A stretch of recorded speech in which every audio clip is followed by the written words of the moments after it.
Welcome to Ames Public Library, both virtually and in person, for Genealogy Plus, a program brought to you through a partnership with Ames Public Library and the Story County Genealogical Society. I'm Megan Klein-Hewitt, Adult Services Manager here at Ames Public Library. The library's mission is to connect you to the world of ideas, which we do through diverse and inclusive resources and programming like today's event. For those of you with us in person, this room is equipped with an induction loop for the benefit of hearing aid users. To use, please switch your hearing aid to T. We also have a hearing assist device, if that would be of use to you. And we have captions turned on, which are moderately correct. For those of you with us virtually, you are muted during this presentation, so please submit any questions you may have via the chat function, which you should find a link to at the bottom of your Zoom screen. We will be monitoring the chat during the presentations and make sure your questions get shared with our speakers when appropriate. There will also be some time for questions at the end of the session. If you get bumped out of the Zoom meeting, please just follow that original link back. You should get right back in. And we've enabled live captioning. And if you're not seeing captions and would like to, turn them on by clicking the CC Live Transcript button in your Zoom menu bar and selecting closed captioning. For everyone, today's session is being recorded and will be posted to the Ames Public Library's YouTube channel after the event. You'll have time for questions at the end. So if you're on Zoom, your questions will be read by a library staff member. If you're with us live, someone will come around with a microphone so you can share your questions so everyone can hear. With that, please welcome Dick Cooper, our first speaker for the day, and give me one moment to push some buttons to make that happen.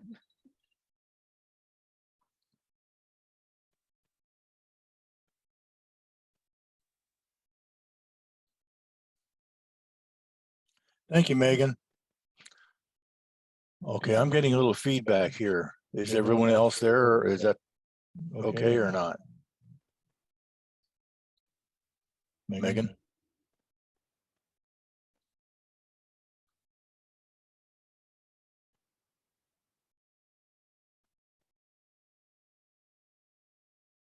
Pete, are you getting feedback? Megan? Megan?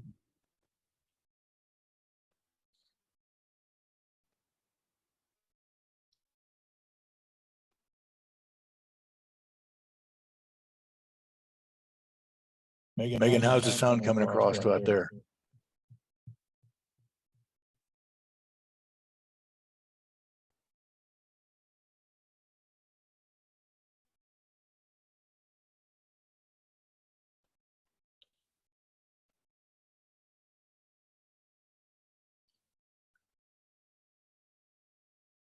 Well, I'm going to start.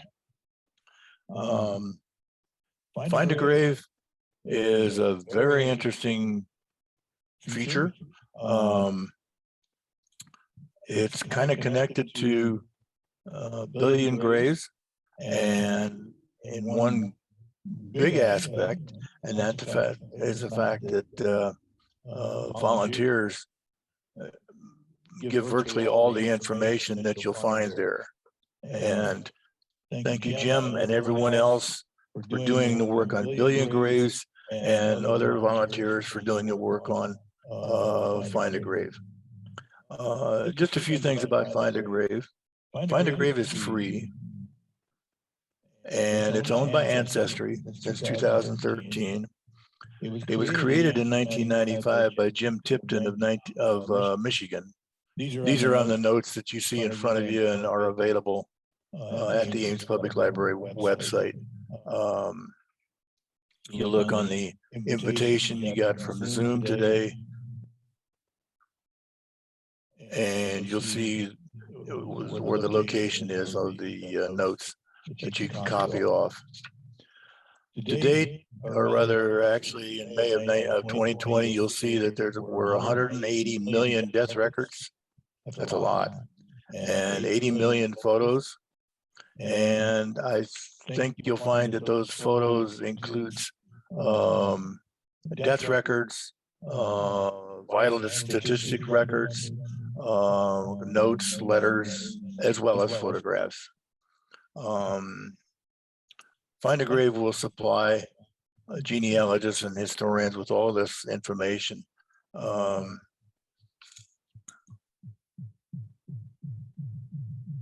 Find a Grave has a an app that I checked out, and it's a very good one. You can, just like you're using your computer in a cemetery, you can search for names, you can enter a name, and if you find a name that you want, you can save it. One way to save it is by going or submitting it to the to an email. So you can send it right home to your email if you want to, or anybody else. And again, I'm going to skip around on these. So please print the handout off, and you'll see more detailed information. Today, there are plenty of places where you can find cemetery information, or other information about grave cemeteries and other burial sites.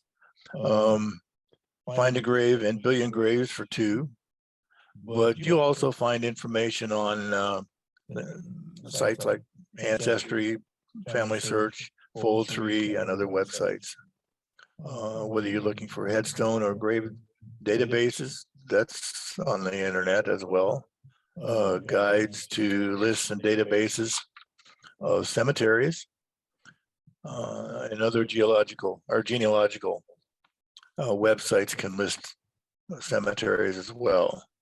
You'll find obituaries online, which I'm sure all of us have looked for them and hopefully found them. And one place that's often overlooked is church records. And also, one thing that I didn't include on the list is talking to people. I got an email the other day from Find a Grave, probably when I signed up for it, which is free. I just have to sign my name and a screen name. And the email pointed out several things, but one big thing it pointed out, some guy went to a church and was sitting on the step, pondering, I'm sure. And another man came up to him and asked him if he knew about a certain cemetery. And the guy sitting on the steps didn't. He did not know about it. And so one thing led to another, and he found a new cemetery.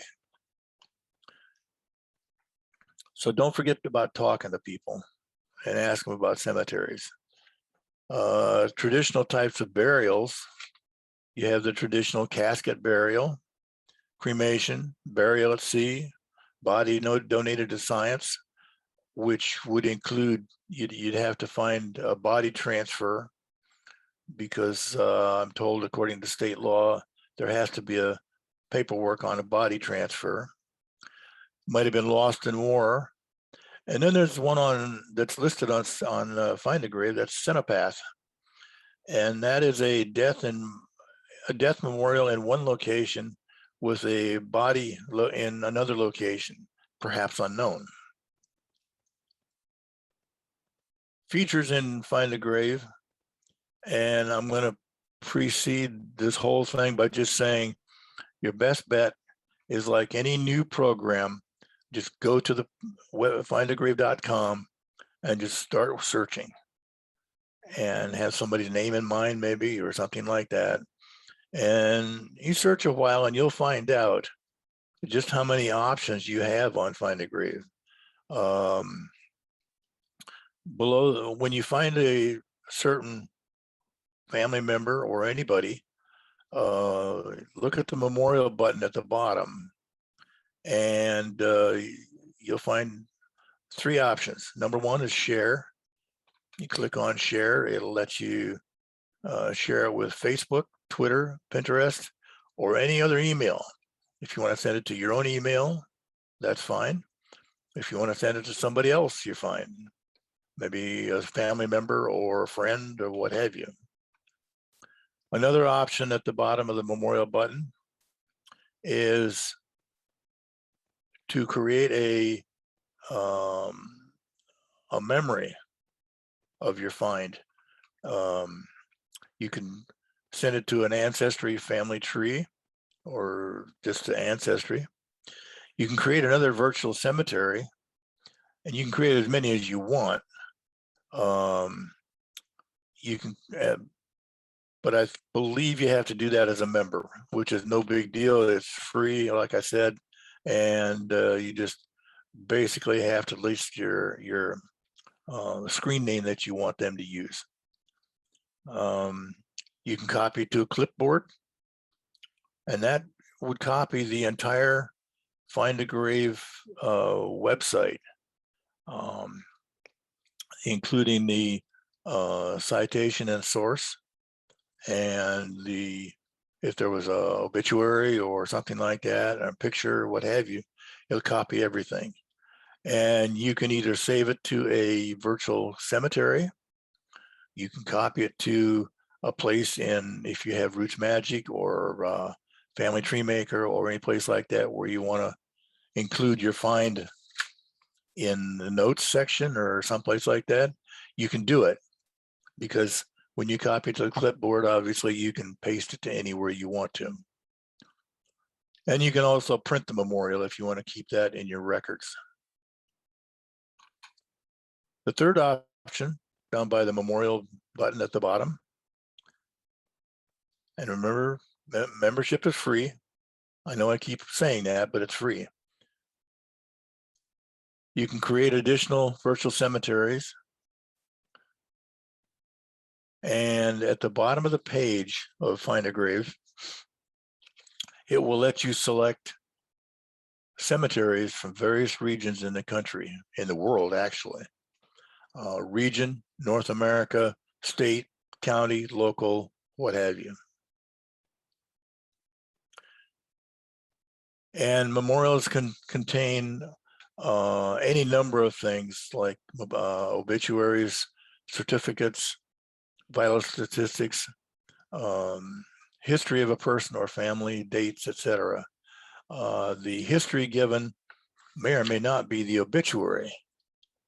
And you want to, generally the obituaries will be noted as far as what newspaper they were published in, and when, and so on. The one thing I want to mention here is the next line down.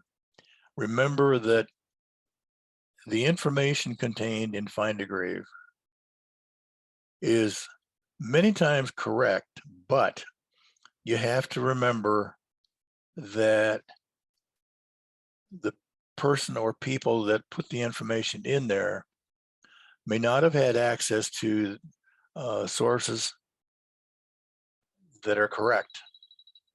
So the best thing to do with the information there is to use it as a guide. If you can verify that information is correct with more sources that you have found and are certain they're correct, that's okay. But remember that in the beginning. Now, source citations are included on the memorial page.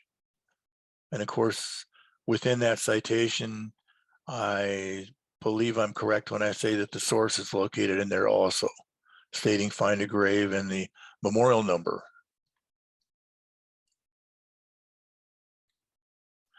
If you want to edit a page, I had opportunity to correct my maternal grandfather's page, and I had a little trouble doing it because the person that had created the page was a little obstinate in wanting to change it. But I finally sent the person my pictures that I had, along with notes on the pictures, and that person agreed and changed it. So be prepared to offer some good documentation as far as wanting to change any memorial. And I haven't mentioned it yet, but I keep mentioning memorial numbers. Every listing on Find a Grave has a memorial number. That memorial number is unique to one person only. Now, it's good to keep track of those memorial numbers somehow, because not so much today, but in the 19th century, 1800s, and before, many people of the same family were buried together. I think we've all figured this out. And a good way to determine if there are any other family members around in the cemetery is to try another memorial number close to that family member you found.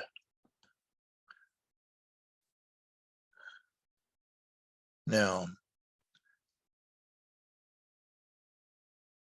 you want to keep a list of birth, death, and burial numbers and compare it with other family members using the virtual cemetery. And that's a good way to do it, is keep track of those vital statistics. Find a Grave also lists other family members, i.e.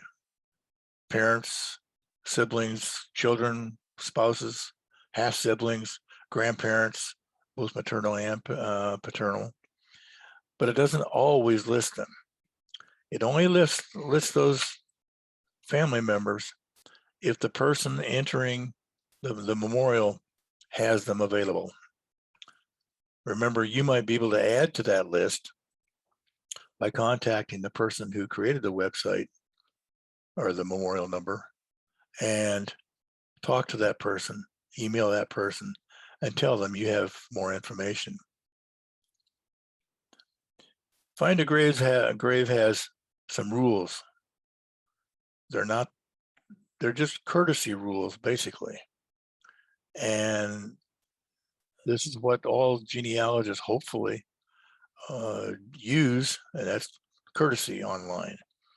You want to remember that other people are volunteers also, and you want to remember that they're working for the same thing you are. Sometimes the person creating the website might need a little guidance. They might be operating under a false pretense themselves. Find a Grave has changed in the last few years in the fact that now you can search by a partial name. For instance, and this is asking for trouble, I know, but if I'm searching for the name Cooper, C-O-O-P-E-R, is the way we spell it today. Well, in the 1800s, 1700s, and even before, it was spelled C-O-A-P-E-R, C-O-U-P-E-R, and various other ways. So what I can do when I go to search for Cooper, I can put in C-O asterisk. Asterisk indicates an unknown number of letters and unknown letters. So I can get any kind of results I want. Just put in all the information you can. And remember that names may be spelled differently than the way they are today, as I just mentioned. So some people who have ancestors in various countries overseas, or even in the United States, may be aware of the fact that different spellings may occur. So don't be opposed to using different spellings. Again, you may be able to find under birth hints, birth, death, cemetery location, whether it be in the United States, state, county, city, cemetery name, etc. Family names, family member names.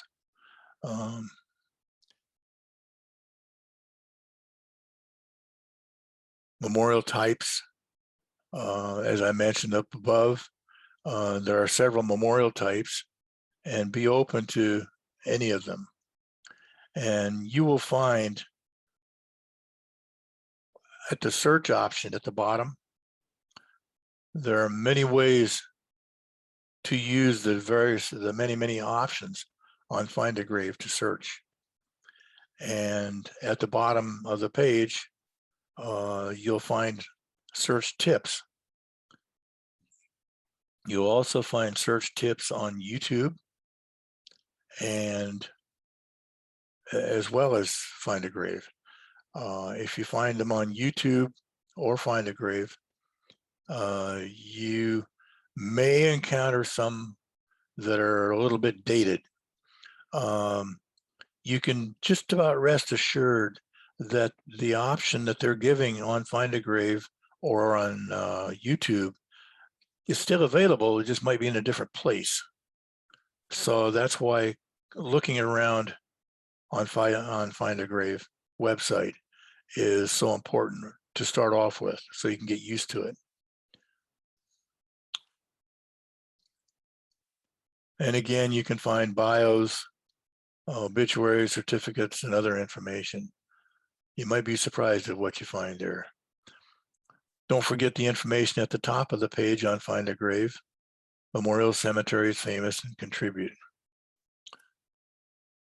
And at the bottom, I've got some suggestions on how to find a grave. Pardon me, suggestions for using Find a Grave. As I mentioned, search all the options available. The how-to videos at the bottom of the page and on YouTube. At the bottom of the page on the Find a Grave website, there are 28 tutorials that you can go through. Many of them aren't that long, but they'll give you an idea what to look for. And make sure you check the citations and the sources to see that they contain all the information that you need. You can also check other other locations such as newspaper.com, Fold3, Ancestry, and other locations. Newspapers, as we know, is a great source for obituaries and other information, particularly local information. I have to laugh sometimes when I go read through that, but that's what's in there.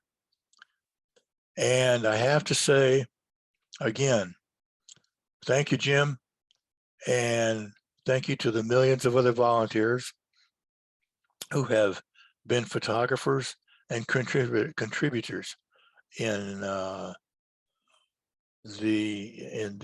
vital statistics, bios, pictures, and other information that they have furnished to Billion Graves, Find a Grave, and other websites. It's invaluable. Use this Find a Grave information as an ancestor guide. As I mentioned, the guide can be used to verify other information that you may find. So that can help you there. And one thing I saw the other day when I was viewing a lady giving a piece of information on Find a Grave. And this, I never thought of this. On every Find a Grave website, you can leave a flower. A flower is a memorial to the person that you may or may not know, but a flower does another thing. A flower left with your name on it, whether it be email, screen name, or whatever, will tell you when you go back if you've been there or not. If you see a flower, chances are you've been there. If you don't, you probably better look again. And the last thing that I have included on here is my dad's memorial. Now this memorial shows everything, just about everything that you may find on a Find a Grave website. And it's all correct. Birth, death, burial, memorial number, and his bio.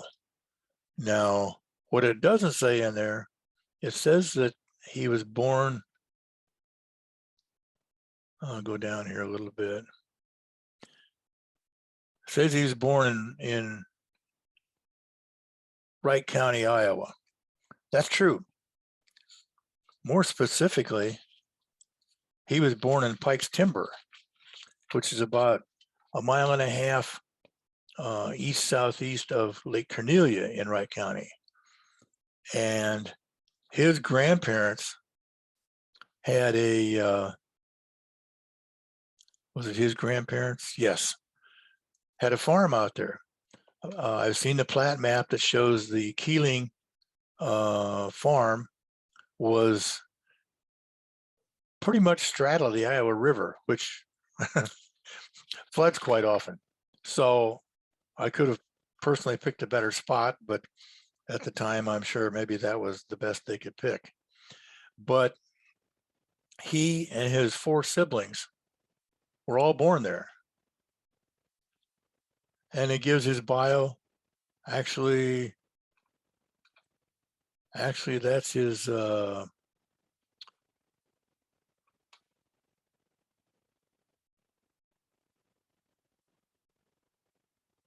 okay. It doesn't say where it was published, so that's his bio, and gives his parents, spouse, a mom, and 4 siblings. And the date that the memorial for him was added, and the person that contributed it.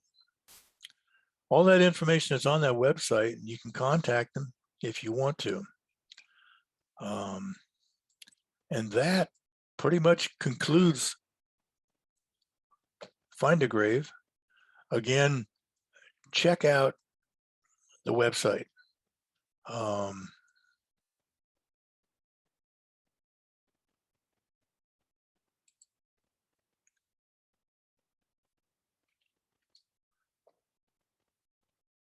So are there any questions?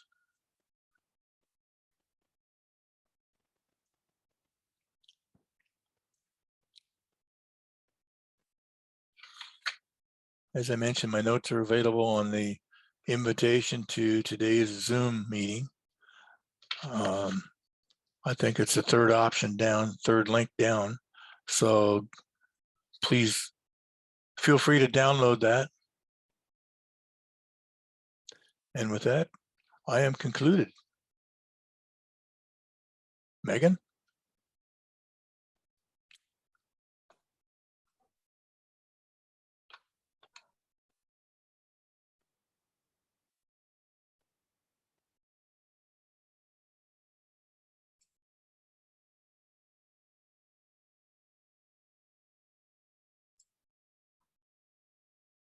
So we did have a question about a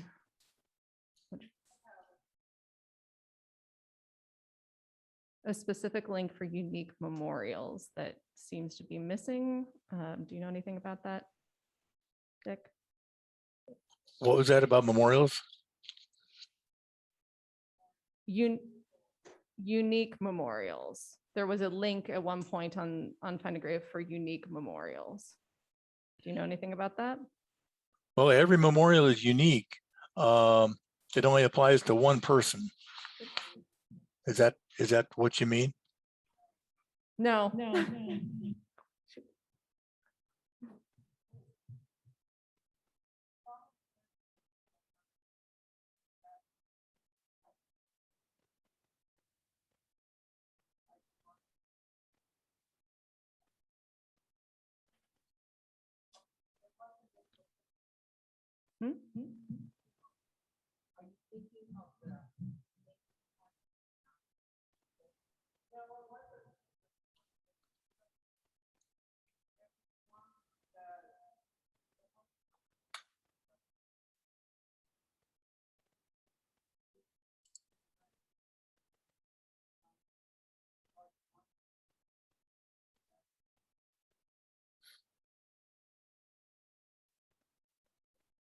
Yeah, it sounds more like we're talking about like elaborate or just really different headstones. Is that right?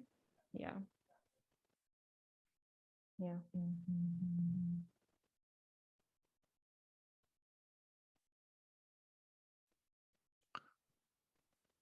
I can see part of what's on the big screen up there. Oh, that's me talking.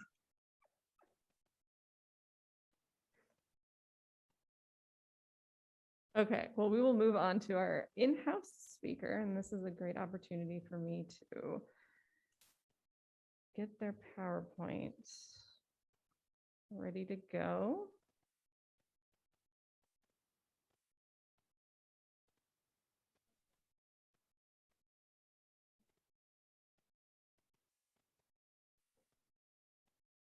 And Jim Lohr will be with us in just a moment.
I'm ready.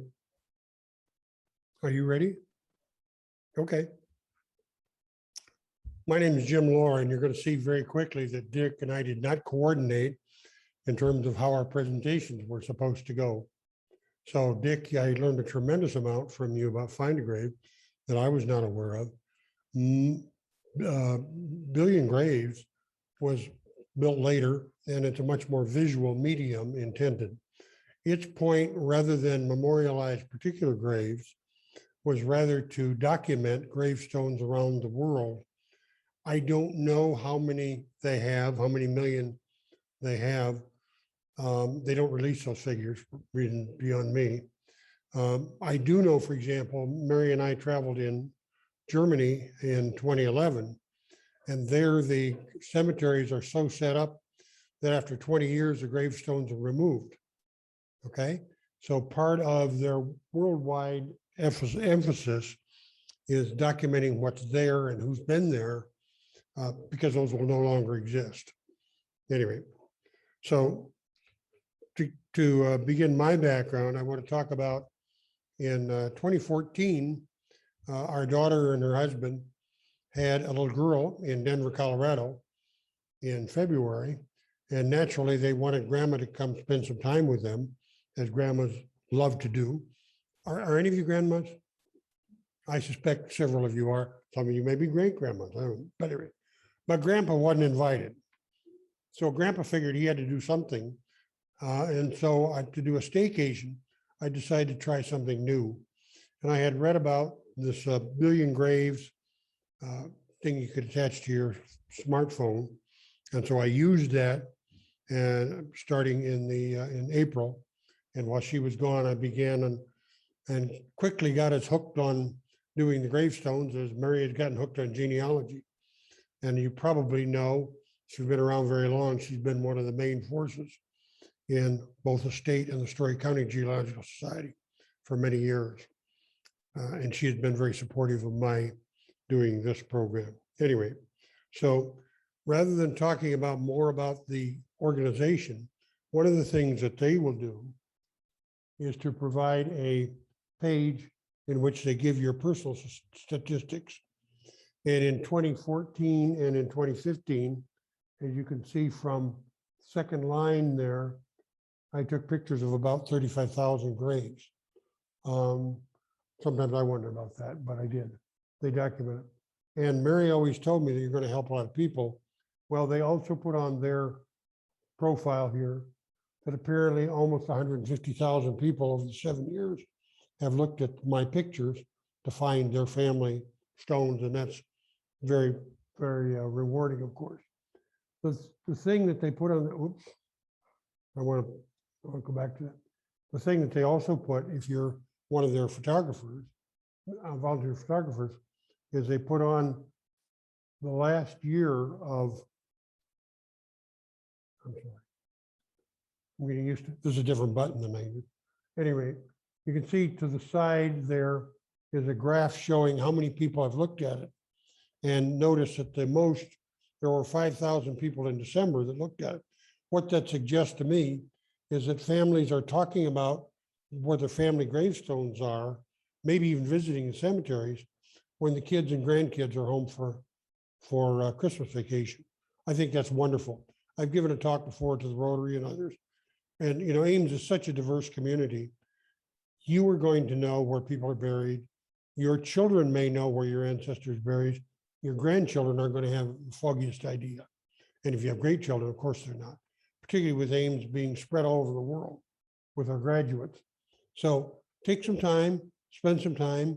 It'll let you talk about grandpa and grandma, or if you knew your own grandparents, what they were like, and gives you a chance to show them kind of where some of your, what they consider out-of-date values come from based on the experiences you had as a child.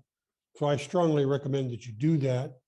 And if you can, take them out to the cemetery, et cetera, and show that. So let me go on to, we started with the Ames Cemetery, and Mary and I, with her background in genealogy and mine as an insurance agent, wanted to plan ahead.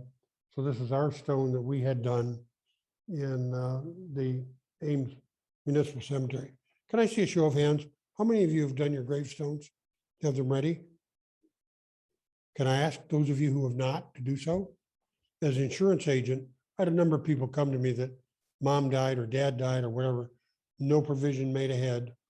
So they quickly, in 3 days, 2 or 3 days time, had to make all of those decisions.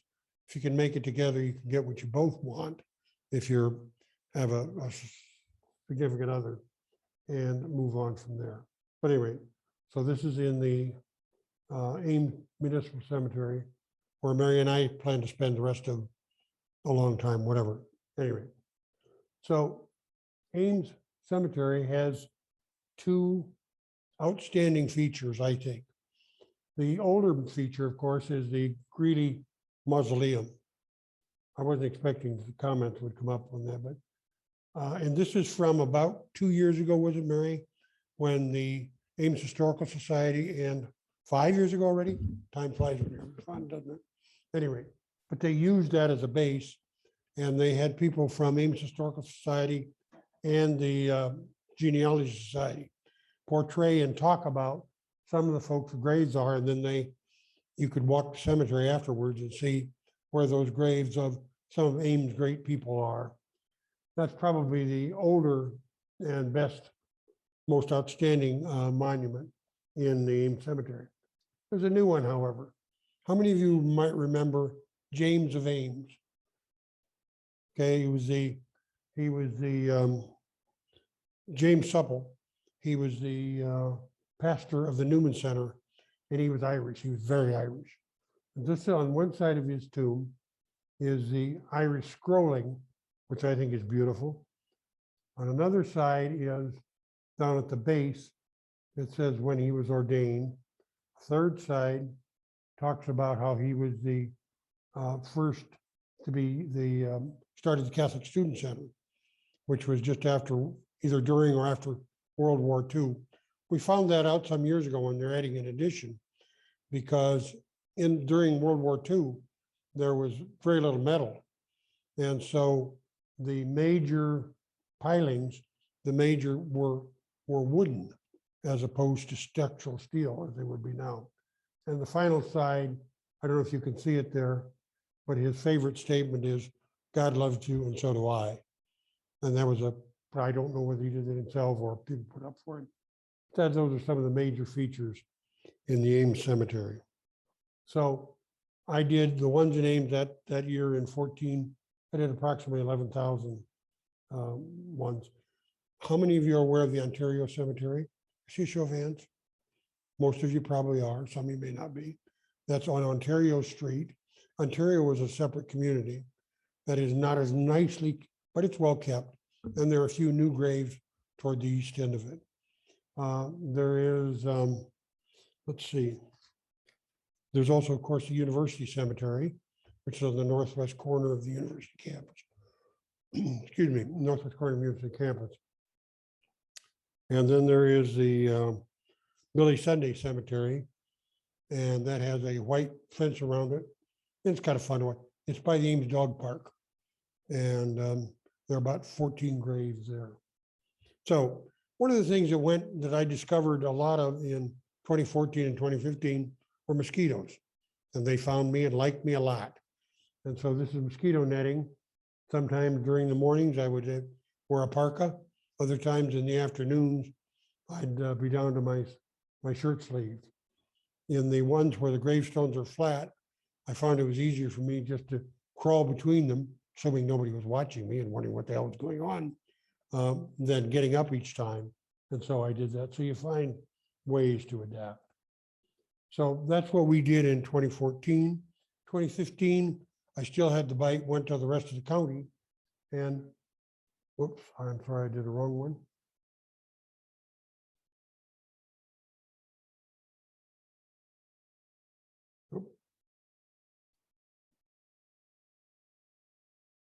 Okay, here we go. The other major cemetery, of course, in Story County is in Nevada. And probably the most outstanding grave there is by a gentleman named C.W. Harris. Were any of you teachers of English or literature or whatever remember The Charge of the Light Brigade by Alfred Lord Tennyson?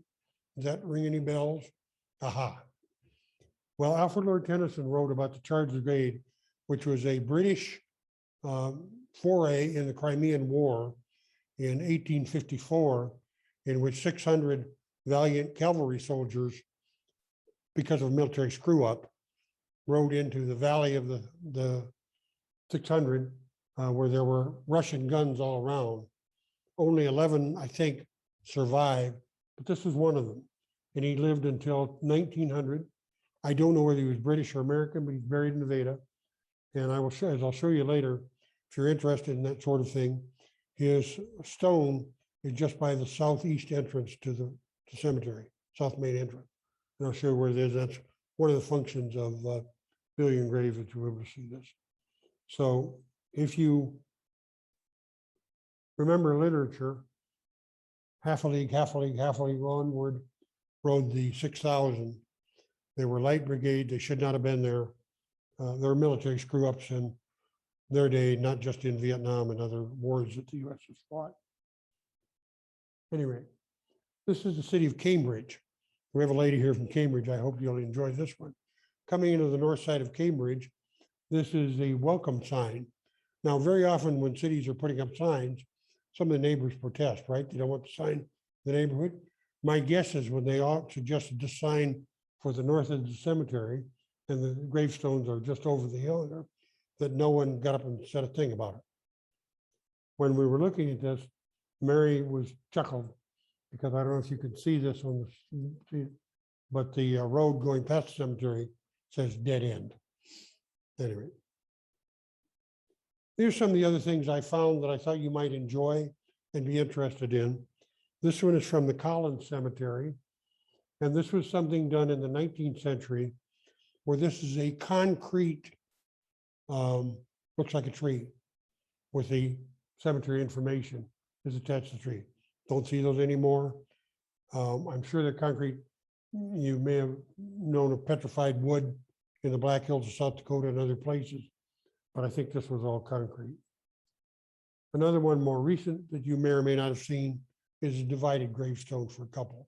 This, of course, has a beautiful cross in between them. One of the other things that I found interesting was that at the turn of the 19th century, up until World War I, excuse me, there were hollow metal gravestones, and they were manufactured in the East Coast. They were zinc, was apparently the metal. And they gave them up in World War I because they needed the zinc for the military effort. So what they were, and I don't know how easily you can see this, but this is right here in the center is a plate that was put in with the individual information. They were manufactured on the East Coast by a number of companies. Down here is the name of the family Here is the individual information. And these cases or cages, whatever you would call them, form of structures would have been unit, and then they would have with screws put in the individual information. As you go around it, I assume this person may have been in the Navy or died at sea, more likely the Navy. That appears to be a Navy symbol. On another side, and I caught this one in sunlight, you can see there's a little verse along with this Navy stamp symbol with the Navy symbol. Another thing that was popular in before the turn of that century was a large family stone, and then you can see, oops, on the sides, you can see the stones, small stones for mother and father. So you could afford one large stone for the family, and you could have the other stones for individual members. Here's another one, and I would call this artistry, or created a new term, etchistry.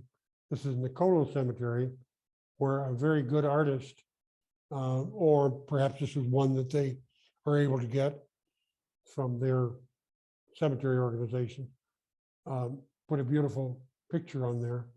You can't probably read this, but on the bottom were the names of the sons.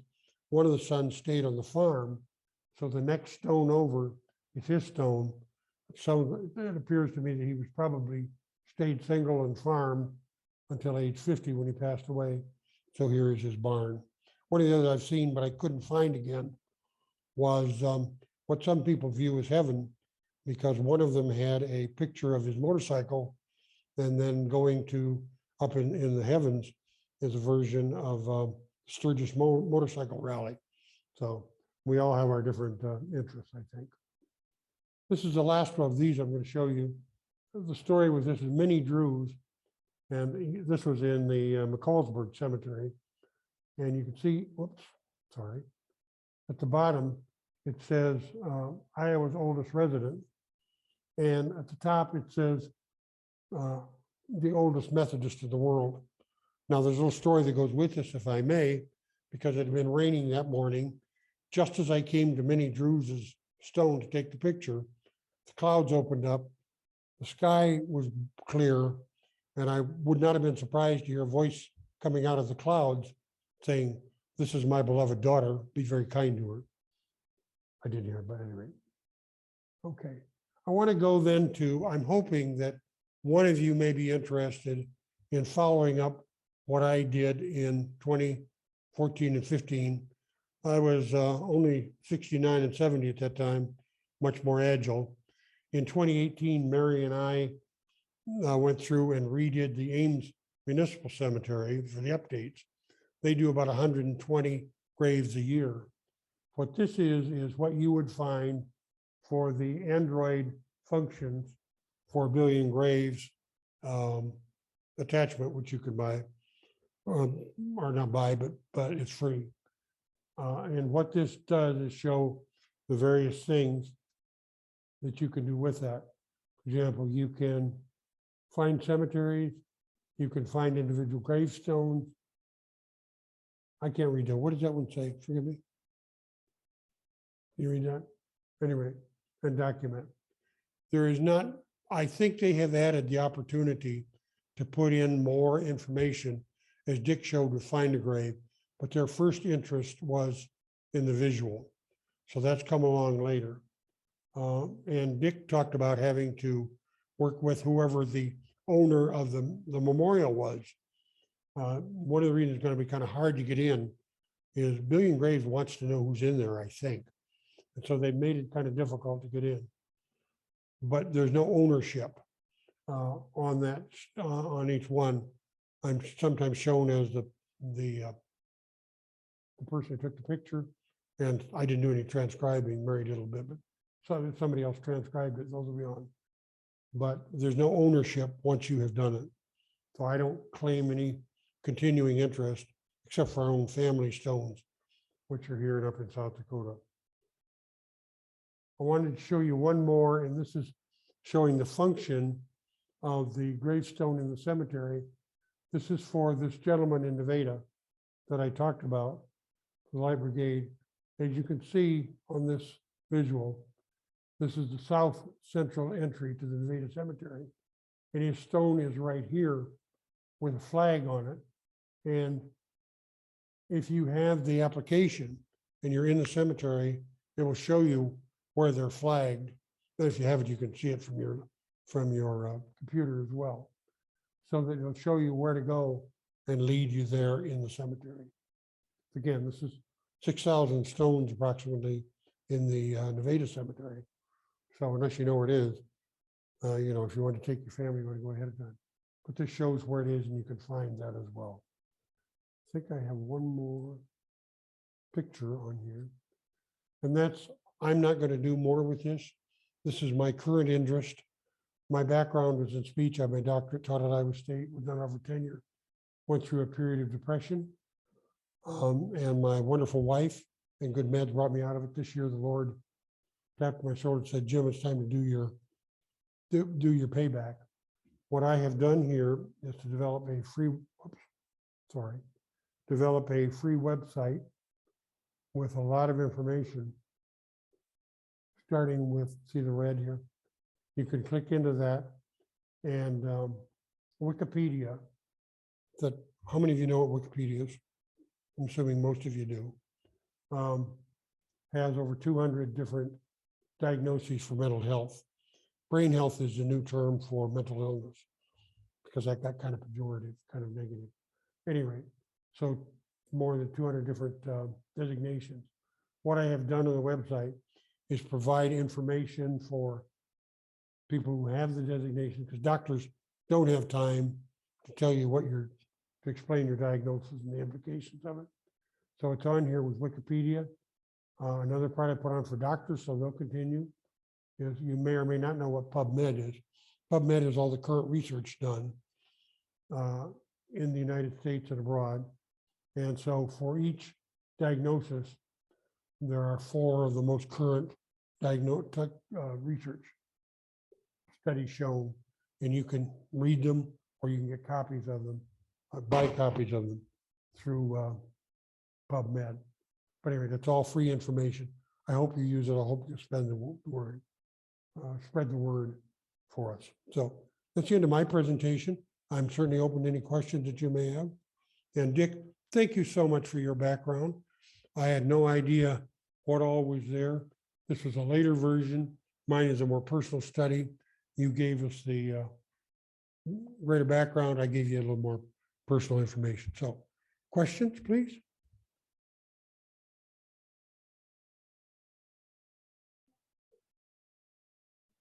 I can't, I'm sorry. Could you get the mic? The summer and fall of 15.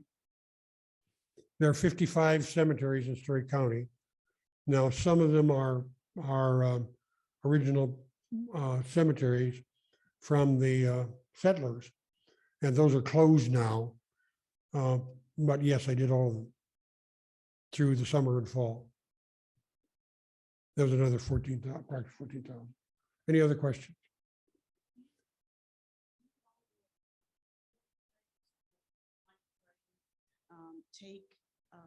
I happen to know that there is I don't even think it's a cemetery, but there are a number of graves on some property that friends of mine own. And I haven't not been out there yet this fall and find out just how badly deteriorated they are or whatever the case may be. But how do you go ahead and go ahead and contact them? Go ahead. I would, if I were you, I would look on the look up billiongraves.com, look at their material. The app is free. You can put it on your phone. I would contact them, I think, before I went and took a lot of pictures, unless you want them for your own use. Because once you have the app, it will automatically transmit them to Billion Graves. Oh, great. I think you have another function now that we didn't have 7 years ago. I think you can delay that if you want to do something with them in the meantime. But mine went directly, and that was glad, because there were some long days and long evenings I spent taking pictures, and I didn't want to go and do anything afterwards. So they would go they would be transmitted automatically. I think I had to push a button. If I remember correctly, I had to push a button on my smartphone, and it automatically transmitted them to Billion Graves. And then they published them. I didn't have to do anything more with them. They had other people who were willing to do the transcribing, and I didn't do any of that because my interest was in photographing. Mary did some of that. Mary might be able to answer questions and have more about that. But those are also done by volunteers. They also have another function they now sell. The original program was sold, so somebody else wants to make money off it now, but you can buy a higher version, which I didn't do because I figured I'd contributed enough. And I don't know what all it does, but that's also on the website. Anything else? Well, thank you for being an excellent audience. Nick, let me thank you again for all the information you gave us on Find a Grave. There are a lot of things I didn't know. Oh, and I think now Billion Graves is also allowing people to put in information like that, just as Find a Grave, after Billion Graves came out, developed a function where you could see where the gravestone was, geographical function. And so they're both doing that now.